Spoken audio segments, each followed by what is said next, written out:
Hello friends, welcome back to our channel.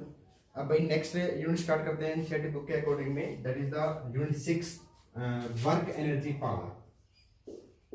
Work energy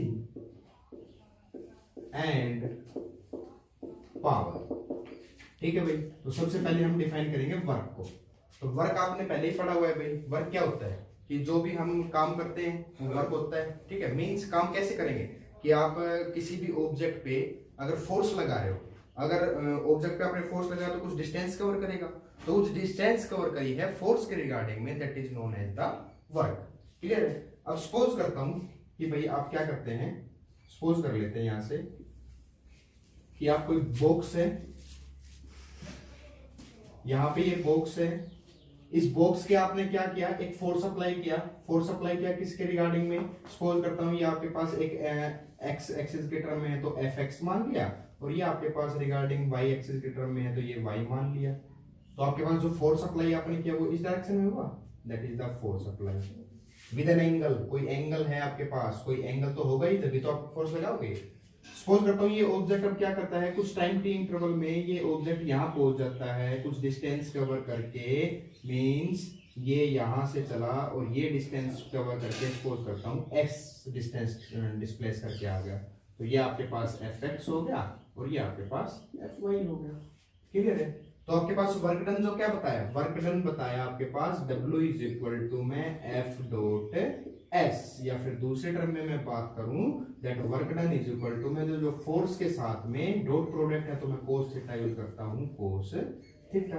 अब आया कैसे, इसको निकालने के लिए क्या करता हूं, इसको निकालने के लिए अब भाई रेक्टेंगुलर कंपोनेंट रिजॉल्व करता हूं। अब रेक्टेंगुलर कंपोनेंट रिजॉल्व करूंगा तो एक्स एक्सिस के अलोंग में जो मेरे पास कंपोनेंट आएगा वो तो हो जाएगा कोस थीटा, और जो आपके पास परपेंडिकुलर डायरेक्शन में हो जाएगा वो आपके पास हो जाएगा साइन थीटा। तो आपके पास जो फोर्स अप्लाई हुआ है with an angle theta, then आपके पास क्या बनेगा, अब जो आपके पास वाई एक्सिस के अलोंग में तो फोर्स लगेगा नहीं, क्यों, क्योंकि आप ऑब्जेक्ट को ऊपर की तरफ नहीं उठा रहे भाई। आप जो फोर्स लगेगा वो किसके डिस्टेंस के अकॉर्डिंग लगेगा, एक्स एक्सिस के अलोंग में। देन वर्क डन जो आपके पास बना, work done is equal to में F X cos theta into में सम डिस्प्लेसमेंट की मैंने बात करता हूं, सम डिस्प्लेसमेंट लिया दैट इज एस। ठीक है। Then W is equal to में कोस थीटा है तो डॉट प्रोडक्ट आएगा, सीधी सिंपल बात है, एफ एक्स एस हो गया, this is the work done. तो ये आपके पास जो वर्क डन आया है that is the x axis के अलोंग में जो आपने ऑब्जेक्ट को फोर्स लगाया है with some distance is known as the work done. ठीक है। और चलो अब इसके एसआई यूनिट की बात करते हैं भाई। अब एसआई यूनिट की अगर मैं बात करूं तो एसआई यूनिट की अगर रिगार्डिंग में मैं बात करता हूं तो क्या भाई दो तरीके से निकाल सकता हूं। एक हमने पढ़ी हुई है क्या, एसआई यूनिट। तो एसआई यूनिट अगर आप सिंपल देखते हैं तो एसआई यूनिट जो वर्क की आती है वो क्या लिखता हूं, जूल। ठीक है। एक आता है आपके पास सीजीएस यूनिट। सीजीएस यूनिट की अगर मैं बात करूं तो सीजीएस यूनिट में अगर मैं बात करता हूं तो वो अब ये जूल क्या बन जाता है, अर्क। ठीक है। अब जूल के लिए अगर मैं बात करता हूं यहां से तो work done is equal to में, अब फोर्स मेरे पास अगर एसआई यूनिट की बात करूं तो फोर्स तो होगा न्यूटन में और डिस्टेंस होगी किस में, मीटर में। तो ये आपके पास जो न्यूटन मीटर बना है इसी को मैं नाम बोलता हूं क्या, जूल। ठीक है। अब सीजीएस यूनिट की बात करूं तो सीजीएस यूनिट में अगर मैं बात करता हूं तो जो फोर्स आएगा वो किस में आ जाएगा, वो आ जाएगा डाइन में, और डाइन और जो डिस्टेंस आ जाएगी वो किस में हो जाएगा, सेंटीमीटर में। तो ये आपके पास किस में होगा, सीजीएस यूनिट में, दैट इज द अर्ग। अब क्वांटिटी की बात करते हैं, जूल और अर्ग में एक रिलेशन बताया गया। क्या रिलेशन बताया गया भाई, फोर्स होता है मास इनटू में एक्सेलरेशन। फोर्स क्या होता है भाई, यहां से करता हूं उसको, फोर्स अपने पास होता है दैट इज मास इनटू में एक्सेलरेशन इनटू में डिस्टेंस की अगर मैं बात करता हूं तो डिस्टेंस हो गया। देन मास होता है एसआई यूनिट में 1 किलोग्राम, इनटू में एक्सेलरेशन की बात करूं तो होता है 1 मीटर पर सेकंड स्क्वायर, इनटू में डिस्टेंस की अगर मैं बात करता हूं तो किसमें होती है, मीटर में। देन आपके पास क्या बना, 1 किलोग्राम और मीटर स्क्वायर पर सेकंड स्क्वायर, तो ये आपके पास है 1 न्यूटन। ठीक है, जो आपके पास बना न्यूटन मीटर। क्लियर है। अब अगर मैं डाइन की बात करता हूं तो डाइन जब सीजीएस यूनिट की बात करता हूं तो सीजीएस यूनिट में मेरे पास हो गया mass into acceleration into distance. Mass को लिखूंगा किसमें, ग्राम में, एक्सेलरेशन जो होगा वो किसमें हो जाएगा, सेंटीमीटर पर सेकंड स्क्वायर, और डिस्टेंस जो होगा किसमें हो जाएगी, सेंटीमीटर में। तो आपके पास क्या बना, ग्राम सेंटीमीटर स्क्वायर पर सेकंड स्क्वायर। ये आपके पास बन गया इसमें सीजीएस में, और ये आपके पास बन गया किसमें, एसआई यूनिट में। अगर अब कन्वर्जन करना है तो कन्वर्जन मैं यहां से भी कर सकता हूं कि क्योंकि 1 किलोग्राम में अगर ग्राम की बात करूं तो कितना हो जाएगा 10 रेज़ टू पावर 3। 1 मीटर में सेंटीमीटर की बात करूंगा तो 10 रेज़ टू पावर 1 मीटर में सेंटीमीटर की बात करूंगा तो 10 रेज़ टू पावर 2, ठीक है। और मीटर स्क्वायर है तो 10 रेज़ टू पावर 4 हो जाएगा, ठीक है। अब 3 और 4 7 हो जाएंगे क्योंकि सेकंड इनवर्स तो वही है। अगर इन दोनों को रिलेटेड करके करता हूं भाई, ठीक है, तो हम क्या देखते हैं कि 1 किलोग्राम को अगर ग्राम में चेंज करता हूं, जैसे हमने कन्वर्जन किया था, तो कन्वर्जन करूंगा तो ये आपके पास 1 किलोग्राम ग्राम में हो जाएगा, that is 10 raise to power 3 gram. Into में आपके पास 1 मीटर का अगर सेंटीमीटर बनाऊंगा तो 10 रेज़ टू पावर 2 और साथ में स्क्वायर है तो स्क्वायर सेकंड स्क्वायर दोनों का सेम है, तो यहां से आपके पास क्या बना 10 रेज़ टू पावर 3 इनटू में 10 raise to power 4, base same है तो आपके पास क्या बना 10 रेज़ टू पावर 7। तो ये अब हमने सीजीएस में निकाला है, तो ये आपके पास अर्ग हो गया और ये किसकी क्वांटिटी के बराबर है 1 joule is equal to 10 raise to power 7 erg के बराबर। या दूसरे टर्म में मैं अगर मैं बात करूं, दूसरे टर्म की अगर मैं बात करूं तो यहां से अगर देखता हूं तो अगर मैं देखूं कि 1 न्यूटन जो होता है ना 1 न्यूटन वो is equal to 10 raise to power 5 time के बराबर होता है भाई, ठीक है। यहाँ पे मीटर है, यहाँ पे सेंटीमीटर है। अब 1 मीटर में 100 सेंटीमीटर होता है 10 रेज़ टू पावर 2, देन आपके पास 1 जूल इज इक्वल टू में वही आ गया 10 रेज़ टू पावर 7 अर्ग के बराबर, ठीक है भाई। तो ये आपके पास है इसकी एसआई यूनिट। अब इसी क्रम को चलते हुए ये तो हमने की इसकी एसआई यूनिट। अब अगर मैं डायमेंशन फार्मूले की बात करूं, किसकी बात करूं डायमेंशन फार्मूला की। अब डायमेंशन फार्मूला अगर मैं बात करता हूं तो आपके पास क्या है फोर्स इनटू में डिस्टेंस। तो डायमेंशन फार्मूला अगर मैं लिखता हूं दैट इज डायमेंशन फार्मूला। अगर डायमेंशन फार्मूला की बात करता हूं देन अब डिस्टेंस जो फोर्स आपके पास होता है वो होता है क्या mlt माइनस में 2, ठीक है। यहाँ पे सारी पावर 1 है इनटू में अब डिस्टेंस की अगर बात करूं तो किस में होती है लेंथ में, देन आपके पास आ गया ml स्क्वायर t माइनस में 2 is the dimension formula for the work done. इसी टर्म को अगर मैं दूसरी टर्म में यहां से अगर करना चाहूं तो भाई यहां से भी कर सकता हूं, बिकॉज मास मेरे पास 1 है तो मेरे पास मास हो गया m। एक्सेलरेशन होता है मीटर पर सेकंड स्क्वायर, मीटर मतलब लेंथ, सेकंड स्क्वायर मतलब 10 रेज़ टू पावर माइनस का 2, सेम वही आएगा फोर्स इनटू में डिस्टेंस की बात करूंगा तो लेंथ, तो चेंज करूंगा तो सेम वही आएगा that is ml square t minus में 2। तो ये आपके पास बताया क्या कि जो वर्क डन होता है वो डायमेंशन फार्मूला बताया ml स्क्वायर t माइनस में 2, और जो आपके पास एसआई यूनिट बताई दैट इज द जूल, और आपके पास जो सीजीएस यूनिट बताई दैट इज द अर्ग। क्लियर है। अब इसी टर्म को आगे बढ़ाते हुए अब जो वर्क डन आता है वो वर्क डन होता है भाई 3 केसेस में हो सकता है। वर्क डन हो सकता है 3 केसेस में। कैसे कि आपके पास एक बार वर्क डन में क्या कर सकता हूं, एक बार पॉजिटिव हो सकता है वर्क डन, दूसरा एक बार आपके पास वर्क डन नेगेटिव हो सकता है, तीसरा एक बार वर्क डन आपके पास 0 होगा। अब 0, पॉजिटिव और नेगेटिव ये टर्म को कैसे डिफाइन करोगे इसके बारे में अभी बताते हैं। अब आपके पास वर्क डन की बताई 3 प्रॉपर्टीज पॉजिटिव, नेगेटिव एंड 0। अब पॉजिटिव केस के बारे में बात करते हैं भाई। सबसे पहले बात करता हूं कि वर्क डन इज पॉजिटिव, कि आपके पास वर्क डन पॉजिटिव कब होगा। अब पॉजिटिव का टर्म निकालने के लिए मेरे पास एंगल दे रखा है आपके पास पहले कि cos थीटा। अब cos थीटा अगर मैं बात करता हूं तो पॉजिटिव कब होगा, आपको पता है कि sin 0 0 होता है और sin 90 1 होता है। अब वहीं पे अगर मैं चेंज करूं तो मेरे पास क्या हो जाएगा, जो cos 90 अगर मैं बात करूं तो cos 0 जो हो जाएगा वो 1 हो जाएगा। cos 0 का आपके पास क्या हो जाएगा 1।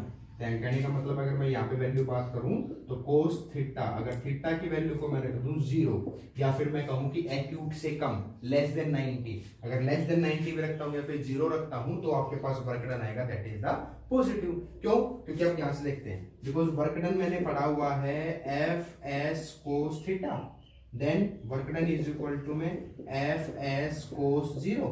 cos 0 आपके पास क्या होगा maximum, that is the W is equal to में एफ एस। तो ये जो वर्क डन आया है ये वर्क डन हमेशा मैक्सिमम रहेगा। फॉर एग्जांपल के तौर पे अगर मैं बात करूं आपके पास, जैसे मैं किसी भी स्प्रिंग लो गई, स्प्रिंग को आप स्ट्रेच करेंगे तो स्ट्रेच करने के बाद वहां पे आपने कोई लगाया, क्या लगाया, कोई भी आप सीधा क्या कर रहे हो उसको स्प्रिंग को पकड़ा सीधा आपने स्ट्रेच कर दिया, मतलब क्या था, ना तो कोई आपने एंगल लगाया ना कुछ और लगाया, ठीक है। अब मतलब क्या था, मतलब ये था कि आपके पास जो वर्क डन हुआ है वो अब मैक्सिमम हुआ है क्योंकि स्ट्रेच हुआ है तो वो मैक्सिमाइज हुआ है। क्लियर है। तो ये आपके पास आया वर्क डन जो कि पॉजिटिव टर्मिनल में क्या उसमें होगा। अब बात करता हूं कि वर्क डन इज नेगेटिव, कि आपके पास वर्क डन जो है वो नेगेटिव भी हो सकता है, कि work done is negative. Work done आपके पास नेगेटिव कब हो सकता है? वर्क डन नेगेटिव अगर मैं बात करूं तो cos 0 तो 1 होता है, cos 90 0 होता है, तो cos 180 जो होता है दैट मींस अगर थीटा की वैल्यू मैं ले लूं 180 डिग्री, देन cos थीटा अगर cos 180 डिग्री की बात करूं that is the -1। Value put करता हूं, वैल्यू को सब्स्टिट्यूट किया, then w is equal to में एफ एस कोस 180 की वैल्यू तो क्या होती है आपके पास मैं बात करूं माइनस का होता है, माइनस का एफ एस। तो ये जो वर्क डन आया है ये माइनस का होगा। फॉर एग्जांपल के तौर पे आपको मैं बता दूं, जैसे हमने अर्लियर जो अपना चैप्टर किया था जो यूनिट 5 की थी, तो उसमें क्या था, फ्रिक्शन के बारे में पढ़ा था, और जो फ्रिक्शन फोर्स होता है वो हमेशा कैसा लगाता है, नेगेटिव फोर्स। तो अब उसी टर्मिनल के, अब इसकी बढ़िया एग्जांपल मैं आपको बताऊं तो क्या करें भाई कि सपोज करता हूं कि आपके पास एक रेलगाड़ी है, कोई मालगाड़ी मान लिया, ये रेलगाड़ी है, ये डायरेक्शन ट्रेवल इस डायरेक्शन में कर रही है, ठीक है। अब यहाँ पे कोई बॉक्स है, इस बॉक्स को अगर मैं उस रेलगाड़ी में इस तरफ अगर मैं खींचता हूँ अपनी तरफ, क्योंकि जो मूवमेंट कर रहा है वो तो इस डायरेक्शन में, बट बॉक्स को अपनी तरफ उल्टे अपोजिट डायरेक्शन में खींचूं तो आपके पास जो एंगल बना वो कितने का बना, that angle is the 180 degree, ठीक है। या फिर मैं कहूँ दूसरे तरफ में बात करूं कि आपके पास कोई मतलब मोटरसाइकिल मान लो या बाइक मान लो, बाइक जा रही है, अब वो बाइक जा रही है मान लो इस डायरेक्शन में, मैं उसको पीछे अपनी तरफ अपोज करूं तो एंगल कितने का बन रहा है, 180 का। तो अब वर्क डन जो होगा that will be the negative. तो वो जो वर्क डन आएगा वो हमेशा कैसा होगा, नेगेटिव, क्योंकि फोर्स लग रहा है, वो जो डिस्टेंस करेगा वो कम करेगा, तो जो मेरे पास वर्क डन आएगा एक्वायर होगा that will be the negative portion. अब बात करते हैं वर्क डन 0 कब होगा। अब थर्ड केस आपके पास आता है कि वर्क डन इज 0, कि आपके पास वर्क डन है वो 0 कब होगा। अब वर्क डन 0 कब होगा, अगर मैं थीटा की वैल्यू क्या कर दूं 90 डिग्री, थीटा की वैल्यू क्या कर दूं 90 डिग्री। फॉर एग्जांपल के तौर पे जैसे मैं बताता हूं हमने अर्लियर वीडियोस में भी किया है, या फिर अपने यूनिट 5 में भी हमने किया है क्या, कि अगर किसी भी स्ट्रिंग से किसी पत्थर को बांध देता हूं और सेंटर में घुमाता हूं और उसके बाद अगर उसको छोड़ देता हूं तो छोड़ने के बाद वो टेंजेंशियली जाता है, मतलब परपेंडिकुलर डायरेक्शन में ट्रेवल करता है, और वहां पे उसका वर्क डन क्या होता है 0। वही चीज तो हमने पढ़ी। अब कोस थीटा की वैल्यू, अब मेरे पास वर्क डन जो होता है that is F S cos theta. अब कोस थीटा कोस 90 की अगर मैं बात करूं तो कोस 90 आपके पास क्या हो गया 0, तो आपके पास एफ एस कोस 90 की अगर मैं बात करूंगा तो आपके पास सारा क्या हो जाएगा, work done is 0। For example के तौर पे मैं आपको बता चुका हूं कि किसी भी आप सर्कुलर पाथ में किसी भी ऑब्जेक्ट को अगर घुमाएं उसके बाद उसको छोड़ेंगे, रिलीज करेंगे, देन वो टेंजेंशियली एक्ट करेगा, तो टेंजेंशियली आपके पास 90 डिग्री का हो जाएगा, और 90 डिग्री का होने के कारण जो वर्क डन आपके पास आएगा दैट विल बी द 0। अब आपके पास वर्क डन जो है ना भाई वो रेक्टेंगुलर कंपोनेंट में भी रिजोल्व कर सकता हूं। क्या कर सकता हूं, वर्क डन को रेक्टेंगुलर कंपोनेंट में भी रिजोल्व कर सकता हूं। फॉर एग्जांपल के तौर पे मैं बात करूं कैसे, कि आपके पास जो फोर्स हमने अप्लाई किया है उसको तीनों कार्टेशियन प्लेन में डाल दूं, जो डिस्टेंस आई है उसको भी तीनों कार्टेशियन प्लेन में डाल दूं, तो आपके पास जो फोर्स आता है उसको रेक्टेंगुलर कंपोनेंट में भी कर सकता हूं। कैसे भी, अब जो फोर्स है वो बताया हमने रेक्टेंगुलर कंपोनेंट में रिजोल्व कर सकता हूं, तो कैसे भाई। अब मैं मानता हूं कि जो आपके पास जो रिजल्टेंट फोर्स लगा है उसको तीनों टर्म में आपके पास तीनों कार्टेशियन प्लेन में लगाता हूं, दैट इज अगर मैं बात करूं तीनों कार्टेशियन प्लेन की अगर मैं बात करता हूं कंपोनेंट वेक्टर के टर्म में, तो आपके पास क्या यूज करेगा, आई जे और के कंपोनेंट यूज करेगा। आई के साथ जो यूज करेगा that is the F x हो जाएगा, जे के साथ में जो यूज करेगा वो आपके पास एफ वाई हो जाएगा, और के कंपोनेंट वेक्टर के साथ में जो यूज करेगा वो आपके पास z हो जाएगा।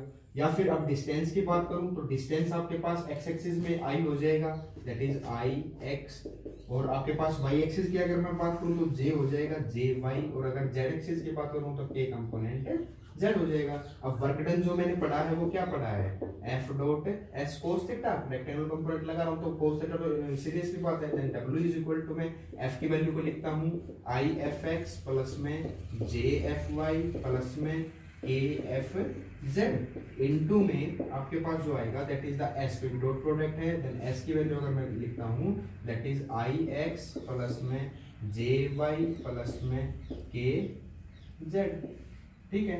अब यहाँ पे i कंपोनेंट को i कंपोनेंट के साथ में इन्वॉल्व करता हूँ, तो इन्वॉल्व करने के बाद आपके पास क्या बना, दैट आई और आई, अब आप देखना कि डॉट प्रोडक्ट जब हमने किया था तो आई डॉट आई की बात वैल्यू हो जाती है 1, जे डॉट जे की अगर बात करता हूं तो भी वैल्यू 1, और के डॉट के कंपोनेंट की बात करता हूं तो भी वैल्यू क्या आती है 1 आती है।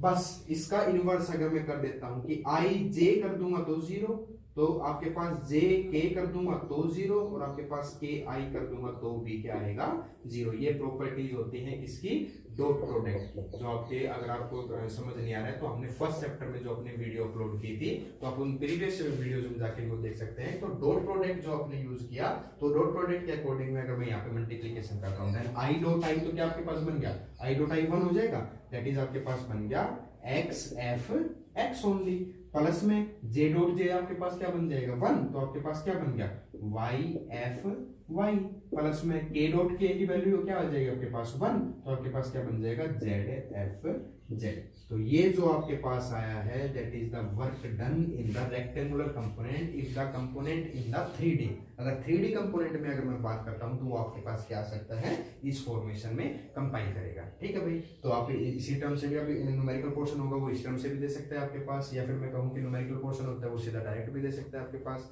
चलो इस ये तो हो गया आपके पास रेक्टेंगुलर कंपोनेंट के बारे में।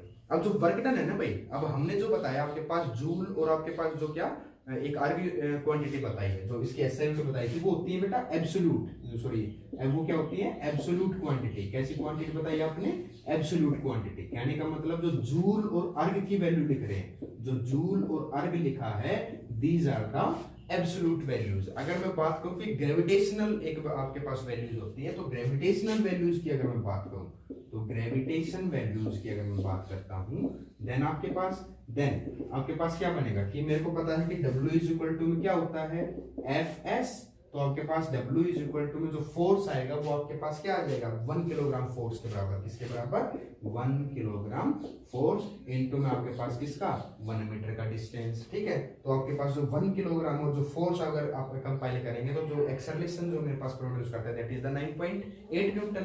तो 9.8 का अगर मैं बात करूं तो आपके पास W इज इक्वल टू में ये जो बन गया ये टोटल क्या बन गया W इज इक्वल टू में 1 किलोग्राम इनटू में 9.8 इनटू में 1 मीटर, तो आपके पास सिर्फ क्या बचेगा 9.8। तो ये भी आपके पास 1 किलोग्राम फोर्स के बराबर आ गया।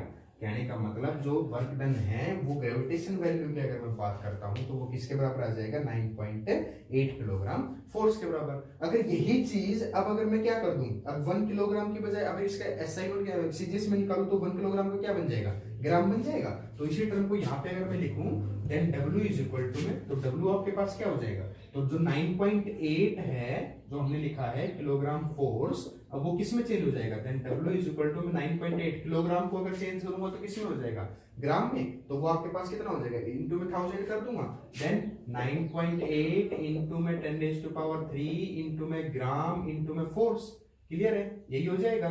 तो ये आपके पास क्या बना W इज इक्वल टू में 9.830 की आपके पास मैं वैल्यू कैलकुलेट कर दूं तो ये आपके पास क्या बच गया 980, ये आपके पास बच गया ग्राम फोर्स। तो कहने का मतलब है कि 1 किलोग्राम फोर्स की अगर मैं वैल्यू कैलकुलेट करता हूं तो वो आती है 980 ग्राम फोर्स के बराबर आपके पास वैल्यूज आती है। तो ये आपके पास टोटल एक वर्क डन का आपके पास क्लियर हमने किया। अब वर्क डन आपके पास अब जो हमने किया है वो आपके पास क्या बताया है एब्सोल्यूट क्वांटिटीज बताई है, उसके अलावा हमने क्या बताया जो ग्रेविटेशन क्वांटिटीज बताई है। इसके साथ साथ हमने जो कंपाइल किया है वो बताया है कि what is the CGS unit और what is the SI unit of the work done. इसी के साथ हमने जो कंपाइल किया इसी वीडियोस में वो हमने क्या किया दैट इज द कि वर्क डन जो है that will be the positive negative और जीरो में भी।